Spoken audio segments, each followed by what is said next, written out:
श्री ललन सिंह जी कागज में जेडीयू के अध्यक्ष हैं, व्यवहार में सर से पांव तक आरजेडी के नेता हो गए। बोलते हैं उस वक्त नीतीश जी का भला होगा बुरा होगा इस बात का बिल्कुल ख्याल नहीं, जेडीयू का नाश होगा क्या होगा इसका कोई ख्याल नहीं, आरजेडी को कैसे फायदा होगा, आरजेडी के नेता को कैसे लाभ मिलेगा इसको देखकर बयान देते हैं। यह सब जो भाषा है जो शब्द है ललन सिंह जी प्रयोग कर रहे हैं यह तो आरजेडी की भाषा है। देखिए चीजों को अगर ठीक से समझिएगा तो कोई आश्चर्य ललन जी के बयान पर नहीं। आज की तारीख में श्री ललन सिंह जी कागज में जेडीयू के अध्यक्ष हैं, व्यवहार में सर से पांव तक आरजेडी के नेता हो गए। अब आरजेडी की भाषा आरजेडी को कैसे लाभ पहुंचे इस बात को ध्यान में रखकर लगातार बोल रहे हैं। और जब बोलते हैं उस वक्त नीतीश जी का भला होगा बुरा होगा इस बात का बिल्कुल ख्याल नहीं, जेडीयू का नाश होगा क्या होगा इसका कोई ख्याल नहीं, आरजेडी को कैसे फायदा होगा, आरजेडी के नेता को कैसे लाभ मिलेगा इसको देखकर बयान देते हैं। और जब इसको देखकर बयान कोई भी व्यक्ति देगा तो आरजेडी की भाषा बोलेगा।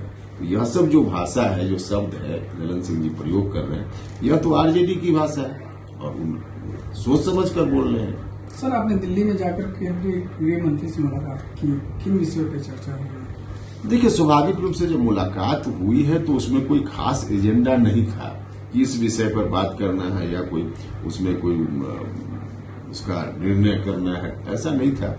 मुलाकात हुई है, मुलाकात में स्वाभाविक रूप से राजनीति की चर्चा होगी।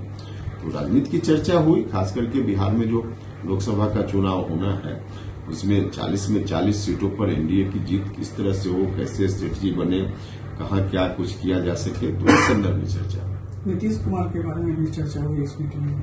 देखिए अब सब कहीं भी होगा राजनीतिक दृष्टि से, तो नीतीश जी बिहार के मुख्यमंत्री है, स्वाभाविक रूप से चर्चा हो गए हैं, फिर भी नीतीश कुमार की चर्चा होती है, आप बड़े भाई मानते हैं उनको, तो कैसे आपकी लड़ाई आखिर आरजेडी से है कि जेडीयू से, इसको कैसे या इसमें बड़ा भाई कोई है और दूसरी पार्टी में कोई चला जाए तो छोटा भाई हो जाएगा, बड़ा भाई ऑलवेज बड़ा भाई है। नीतीश जी के राजनीतिक रूप से हम उनके कदम के खिलाफ हो सकते हैं, लेकिन जो नीतीश कुमार जी के प्रति मन में एक दर्द है वह तो रहेगा ही, लेकिन उससे राजनीति का कोई संबंध नहीं। नीतीश जी व्यक्तिगत रूप से जो परेशानी में वहां दिख रहे हैं तो उनको देखकर मन में दर्द होता है, तो इसलिए हम ऐसी बात बोलते हैं। बाकी नीतीश जी ने ऐसा डिसीजन ले लिया है, आरजेडी के नेतृत्व बिहार को हम सौंप देंगे, तो उस डिसीजन को बिहार में कौन स्वीकार करने वाला है, तो उनकी आलोचना सब लोग कर रहे हैं इस आधार पे, और स्वाभाविक रूप से मेरी ओर से भी आलोचना होती है। यानी इससे सीधा साफ ये संकेत है कि आपकी लड़ाई सिर्फ और सिर्फ आरजेडी से है। देखिए आरजेडी से क्या मतलब, आरजेडी वालों ने बिहार को जिस गर्त में ले जाने का काम किया था 2005 के पहले, तो इस कारण से मेरी लड़ाई क्या, बिहार का भी कोई भी बिहार के लोग जो आरजेडी के समर्थक नहीं है पहले से, उनको छोड़ दीजिए, तो कोई भी बिहार का आदमी, न्यूट्रल आदमी हो, कोई पार्टी से जुड़ा हो न जुड़ा हो, सब लोग उस स्थिति में बिहार को ले जाने से इनकार करेगा। तो इसलिए हम उस तरह की बात बोल रहे हैं। और नीतीश जी खुद जब कर रहे थे तो ठीक ही कर रहे थे, लेकिन जब आरजेडी के नेतृत्व में बिहार को सौंपने के बाद तब से स्वाभाविक रूप से आरजेडी के खिलाफ हम बोलेंगे। सर मनोज झा के बयान पर अब बिहार में उबाल मचा हुआ है, इसको किस नजर से देखते हैं? क्योंकि आज लालू प्रसाद यादव ने उनका समर्थन किया है, उन्होंने कहा है कि मनोज झा एक विद्वान एवं काबिल आदमी है। अब देखिए इस सब विषय के अलावा भी बहुत सारा विषय है काम करने के लिए, बोलने के लिए, इसलिए उन विषयों पर कोई सवाल कीजिए। बीजेपी के नेता बोलते हैं कि जीप काट देंगे, राघवेंद्र प्रताप बोलते हैं बता नहीं, इसका राघवेंद्र जी ने क्या कहा मुझको नहीं मालूम है, हम कैसे बोलें। नमस्कार, मैं हूँ आपकी शिल्पा शिंदे। कैसन बा, ठीक बा? जी हाँ, मैं 26 नवंबर को Purnia Bihar panorama star season 6 के प्रोग्राम में आ रही हूँ।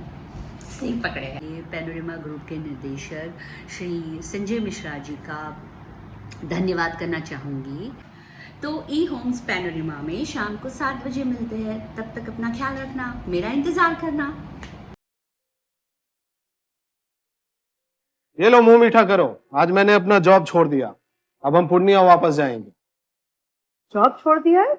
मतलब ये घर कैसे चलेगा? हम करेंगे क्या? और माँ बाबूजी क्या बोलेंगे? इसलिए मैं एक और मिठाई का डब्बा लाया। अपने बिजनेस के लिए लोन अप्रूव हो गया। अरे लोन अप्रूव हो गया वो तो ठीक है, लेकिन पूर्णिया में हम रहेंगे कहाँ? अपना घर भी तो नहीं है वहां। इसलिए तो एक और मिठाई का डब्बा अलग से लाया हूं। हमने पूर्णिया में घर ले लिया है, पूर्णिया के ई होम्स पैनोरमा में। पूर्णिया में पैनोरमा ग्रुप लेकर आए हैं ई होम्स पैनोरमा, बड़ा घर, आलीशान जिंदगी और अत्याधुनिक सुविधाओं के संग। अरे अरे, अब क्यों मुंह मीठा करवा रही हो? क्योंकि हम घर वापसी जो कर रहे हैं। घर वापसी की खुशी पूर्णिया में ई होम्स पैनोरमा के संग। ई homes panorama, luxurious lifestyle redefined.